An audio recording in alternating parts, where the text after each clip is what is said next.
All right, today we're going to connect two stories that, on the surface, seem like they're from completely different worlds. The shocking arrival of American warships in 19th century Japan and the birth of Burma's independence movement.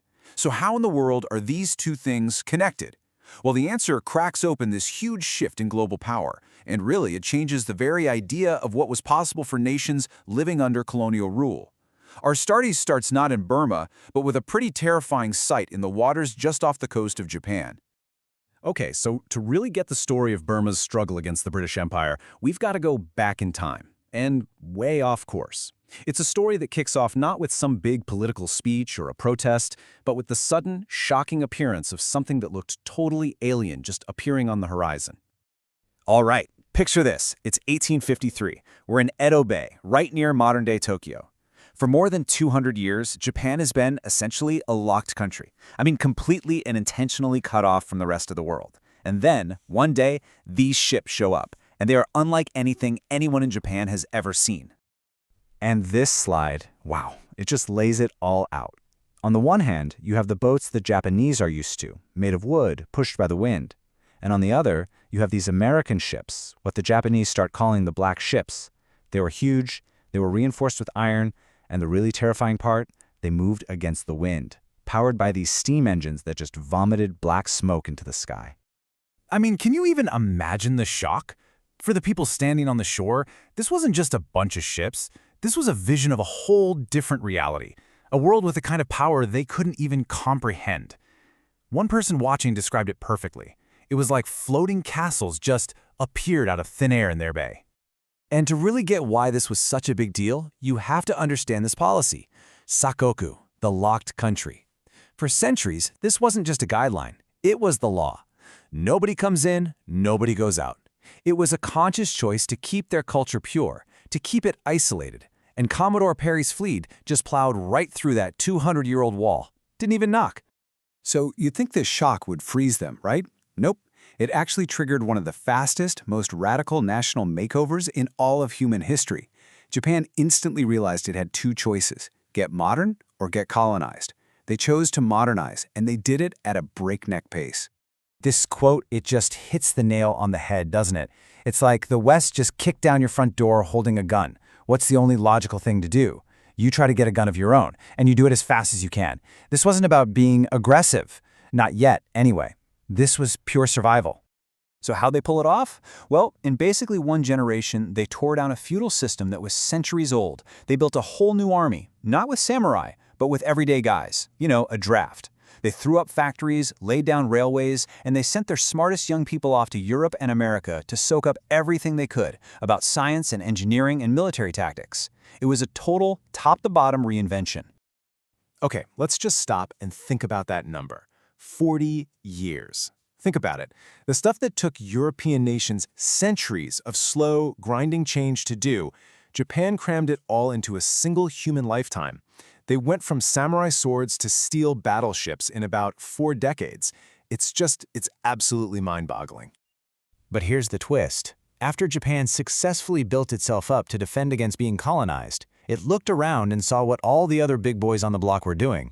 Britain, France, America, they all had colonies, and Japan decided, if that's what it takes to be a great power, then we need some too.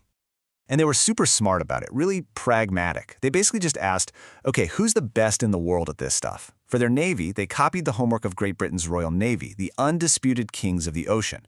And for their army, they looked at Germany, which had the most professional, most feared army on the planet. They didn't try to reinvent anything. They just copied the best designs. And wow, did it pay off fast.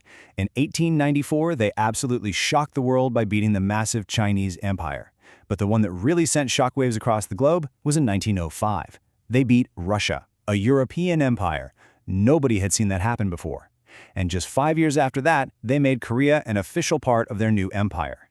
Japan wasn't just in the game anymore, it was becoming a major player. See, that win against Russia, it was way more than just sinking ships and winning battles. It was like a psychological bomb went off all across Asia. For the first time, it completely shattered this myth of European invincibility, the very idea that had propped up the whole colonial system for centuries. And here's where we circle right back to Burma. This comes from U Nu, the man who would become Burma's very first prime minister. He put it so clearly. He was like, look, for the longest time, we saw Westerners as practically invincible, almost like gods. But that Japanese victory over Russia, that was one of the biggest reasons that whole idea just started to fall apart. And this wasn't just in Burma. This feeling was everywhere.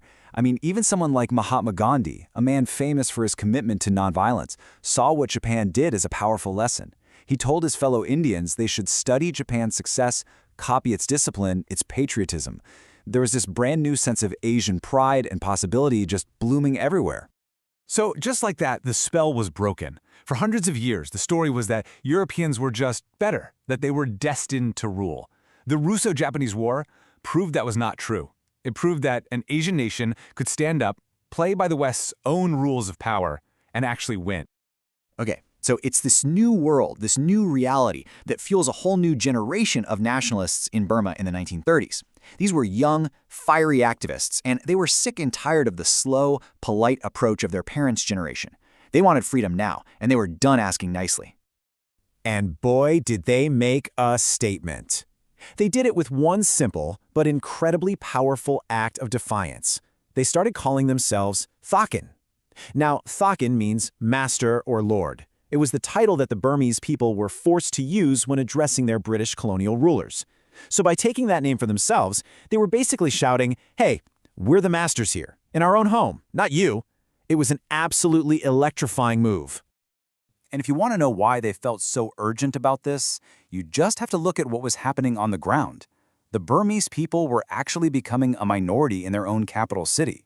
Rangoon was filling up with Indian laborers and business owners brought in by the British, plus the European rulers. It felt to them like their own language, their own culture, was being drowned out in their own country. And you know, out of that feeling, every movement needs a soundtrack, right? Well, theirs was the Dobamara song, which means Our Burma Song. This became their anthem.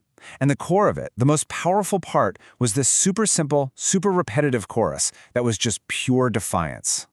I mean, just think about how powerful that is. Imagine you're in a city where you feel like you don't even belong anymore, where some other language is all you hear, where other people hold all the power. And you get together with thousands of people who feel the same way, and you just chant over and over, this is our land, this is our country. That's not just singing a song. That is reclaiming who you are. It's a direct challenge to the entire colonial system. And that brings us all the way back around. So you've got this old, fading British Empire on one side, and on the other, this new, powerful Asian empire, Japan, that had already proved it could beat the Europeans. So if you're one of these young Thakins in Burma, you're desperate for freedom, and you need a strong friend to help you kick the British out, who are you going to turn to? For them, the choice seemed pretty clear, didn't it? The stage was set for one heck of an alliance,